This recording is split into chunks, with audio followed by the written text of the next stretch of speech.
माननीय chairman sir, जो मैंने स्टेटमेंट दिया उसके पर क्लैरिफिकेशन पूछते हुए हमारे चड्डा जी ने कहा कि जो चाइना में जिस तरह से मीडिया न्यूज बन रही है और जिस तरह से वहाँ बीमारी फैल रही है, उसको देखते हुए चाइना से जो भी फ्लाइट आती है उसको टेस्टिंग करना चाहिए।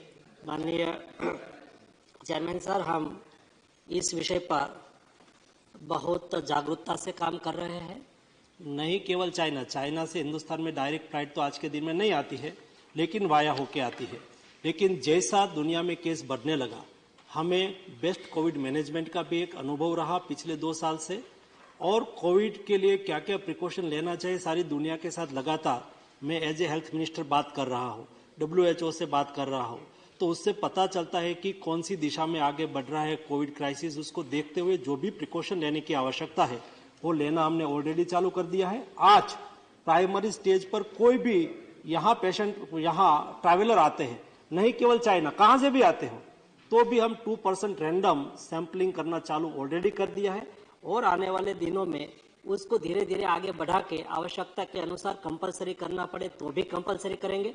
दोनों चीज को हमें देखना है, देश में कोई अननोन वायरस घुस भी ना जाए और ट्रैवलिंग में बाधा भी ना हो। दोनों चीजों को देखते हुए हम उस दिशा में काम कर रहे हैं ताकि देश में कोई नया वेरिएंट ना आ जाए। तीसरा, अभी प्रिकॉशन जो हमारे तिरुचि शिवाजी ने कहा कि क्या तैयारी है, ऑक्सीजन है नहीं है, कोई दिक्कत होगी।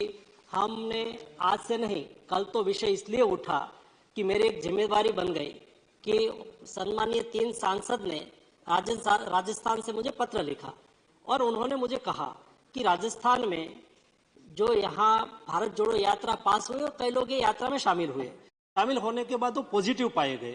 सम्मानीय मुख्यमंत्री हिमाचल भी पॉजिटिव पाए गए यात्रा में भाग लेने के बाद।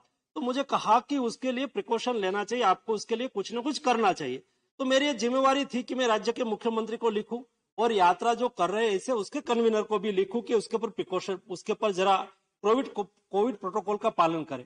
ये बात मैं पॉलिटिक्स में नहीं जाना चाहता हूँ, लेकिन एज ए हेल्थ मिनिस्टर मेरा दायित्व है कि देश में कोविड ना फैले और उसके लिए मैं जागरूकता से काम करने की कोशिश की।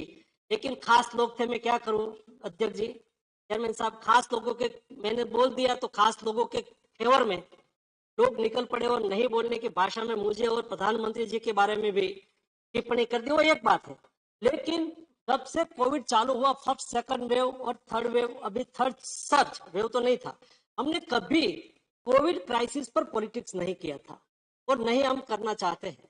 आज देश में हर हॉस्पिटल में, जो बड़ी हॉस्पिटल है वहां पीएसए ऑक्सीजन प्लांट लगाया है। मैं रेगुलर मिनिस्ट्री से हर 15 दिन में रिव्यू करता हूँ, ये बंद तो नहीं हो गया है ना, चालू है ना, क्योंकि उसको चलाने के लिए भी बहुत बड़ा खर्च होता है और रिक्वायरमेंट हॉस्पिटल की कम होती है, तो अनलेस अनयूज पड़ा रहता है, तो समय पे हम उसका उपयोग कर पाए, इसलिए हमने रेगुलर उसका फॉलोअप भी लिया है। और उसके साथ फॉलोअप लेने के बाद मेरे संज्ञान में आया चेयरमैन सर की ये प्लांट में चलाने में खर्च है, हॉस्पिटल की रिक्वायरमेंट कम है, तो क्या करें। तो मैंने कहा कि आप उसको पीपीपी मोड से किसी को चलाना दे दो ताकि वहां से ऑक्सीजन उसमें से बनने वाला ऑक्सीजन का उपयोग करके दूसरी जगह पे भी वो बेचे और उसको अच्छी तरह से चलाए, ताकि हॉस्पिटल को आवश्यकता हो तब वो बंद ना हो। इसलिए ऑक्सीजन प्लांट भी सारा चालू है। देश में सभी अस्पताल में पर्याप्त मात्रा में मेडिसिन का भी हमने रिव्यू कर लिया है, मेडिसिन प्रोडक्शन का भी हमने रिव्यू कर लिया है। आज दुनिया में मेडिसिन की क्राइसिस होने लगी है, तो हम तो वसुधैव कुटुंबकम की भावना से काम करने वाले लोग हैं। हम तो हमारे घर के द्वार पर लाभ शुभ लिखते हैं, हम केवल लाभ की बात करने वाले लोग नहीं है। जब लास्ट दुनिया में मेडिसिन की क्राइसिस हुई थी तब प्रधानमंत्री जी ने मुझे निर्देश दिया था कि नहीं केवल भारत की रिक्वायरमेंट को पूरी करना है लेकिन दुनिया को भी मदद करना है। 150 कंट्री में हमने मेडिसिन सप्लाई की थी। और चेयरमैन साहब, केवल मेडिसिन सप्लाई की ऐसा नहीं, क्राइसिस थी तो हम प्राइस भी बढ़ा सकते थे। दुनिया आज हिंदुस्तान की वाह वाह इसलिए कर रही है, ऐसी स्थिति में इंडिया ने प्राइस नहीं बढ़ाया और सस्ती मेडिसिन दी। दूसरा, उस वक्त हमने भी कई कंट्री से कई चीजें इंपोर्ट की थी और वो कई बार पुरियस भी पाई गई। 150 कंट्री में से कोई भी कंट्री की शिकायत नहीं आई कि इंडिया से आई हुई कोई भी मेडिसिन पुरियस हो। ये 2 काम हमने करके दुनिया को दिखाया और आज हम तैयार हैं हमारे देश की मेडिसिन की रिक्वायरमेंट पूरी करें। आज हम तैयार हैं देश की वैक्सीन की रिक्वायरमेंट पूरी करें। और आज हम तैयार हैं आने वाले दिनों में, आज एक्सपर्ट कमेटी ने उसको अनुमोदित कर दिया है नेशनल वैक्सीन को, वो भी आ जाएगा। तो उसमें कोई इंजेक्शन लेना नहीं है, नोज में ड्रॉप डाल देना है, आप सिक्योर हो गए। ये भी भारतीय साइंटिस्ट लोगों ने विकसित कर दिया है। ये हमारे साइंटिस्ट की उपलब्धि है। कहने का मतलब ये है कि कोविड के सामने लड़ने के लिए पूरी तैयारी हमने की है, लेकिन भी ये वायरस बार बार म्यूटेट होता रहता है, अपना स्वरूप बदलता रहता है।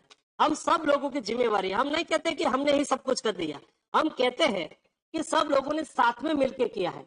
और आने वाले दिनों में भी एक क्राइसिस आगे बढ़े तो सारा देश एक होके फर्स्ट और सेकंड वेव का जैसा सामना किया है वैसा सामना कर सके, इसलिए पूरी तैयारी भारत की सरकार की ओर से हमने कर लिया। Honorable members, COVID virus and COVID menace is non-discriminatory. It favors none. When COVID virus is non-partisan, our battle, comeback battle, has to be non-partisan.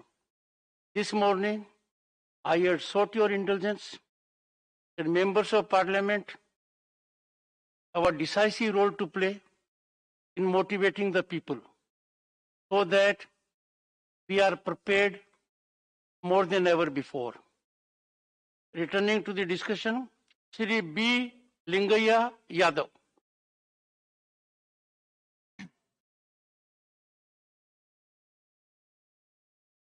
Thank you, Chairman sir.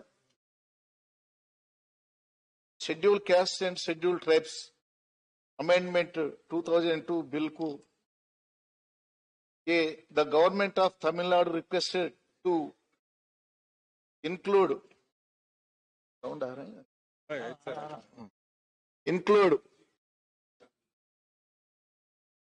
Marikovaran along with Karivikaran